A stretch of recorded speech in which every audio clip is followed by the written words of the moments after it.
हनुमान चला गया सुषेण की बताई संजीवनी बूटी लेने। हाँ महाराज, हनुमान शपथ लेकर गया है कि यदि रातों रात बूटी लेकर नहीं आएगा तो लौटकर कभी मुंह नहीं दिखाएगा।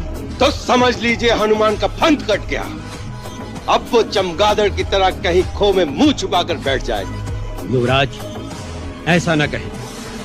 आपने अभी तक हनुमान की शक्ति को भली भांति पहचाना नहीं। शुक, हिमालय से बूटी लेकर रातों रात लौटना असंभव है।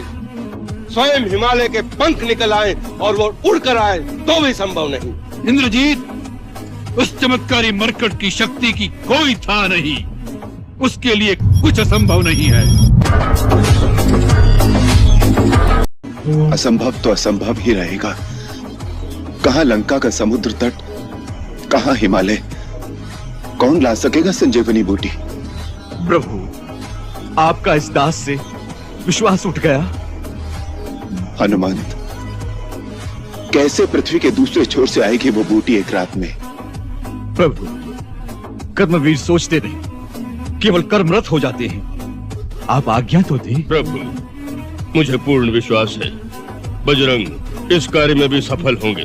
प्रभात की पहली किरण से पूर्व संजीवनी लेकर यदि नहीं लौट सका तो फिर अपना ये मुख आपको कभी नहीं दिखाऊंगा अयोध्यानाथ। जानते नहीं हमारे राज्य में चोरी का दंड बड़ा भीषण है। मैं तो समझा था जिस नगरी का राजा स्वयं चोर, उस नगरी में चोरी करने पर दंड नहीं पारितोषिक मिलेगा। यदि इस राज्य में चोर को दंड दिया जाता है तो पहला दंड तुम्हारे पिता को मिलना चाहिए, जो चोरी से एक अबला स्त्री को उठा लाया है। इस भेद को कोई नहीं जानता, स्वयं अंजनी कुमार भी भूले हुए हैं। क्या भूल गए?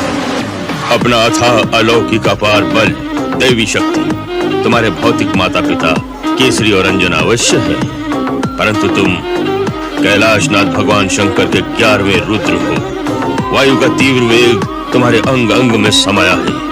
हे केसरी नंदन, इसी कारण संसार तुम्हें शंकर सुवन और पवन पुत्र कहकर पुकारता है।